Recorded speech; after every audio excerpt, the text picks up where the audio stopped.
योग्य वेळेत गुडघ्याचे ऑपरेशन न केल्यास काय तोटे होऊ शकतात?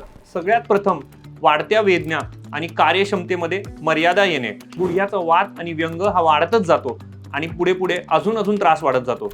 वजन वाढणे, लठ्ठपणा वाढणे, हालचाल कमी होते, ऍक्टिव्हिटीज कमी होतात, त्यामुळे वजन वाढत जाते आणि त्याच्याने अजून सेकंडरी भार येऊन गुडघा अजून घासून खराब होतो. गुडघ्याच्या भोवतीचे स्नायू न वापरत असल्यामुळे अजून कमकुवत होऊन जातात आणि त्याच्यातली क्षमता ही अजून कमी होत जाते. सगळ्यात शेवटचा आणि महत्त्वाचा म्हणजे पायात असणारे व्यंग, ह्याच्यामुळे चालताना जे आपण डग मारून चालतो त्याच्यामुळे कमरेच्या मणक्यावरती जो अतिरिक्त भार येऊन तिकडे जे घर्षण आणि झीज वाढत जाते, हा एक नवीनच प्रॉब्लेम आपण इन्व्हाइट करत आहोत. त्यामुळे जर का तुमच्या डॉक्टरांनी तुम्हाला सुचवलं असेल की तुम्हाला नी रिप्लेसमेंट करायला पाहिजे, तर ते योग्य वेळेत करून घ्या. फार जास्त त्याला लांबवत जाऊ नका, कारण फार लांबवल्यानंतर असे हे प्रॉब्लेम्स आपल्याला पुढे जाऊन भरपूर त्रास देऊ शकतात.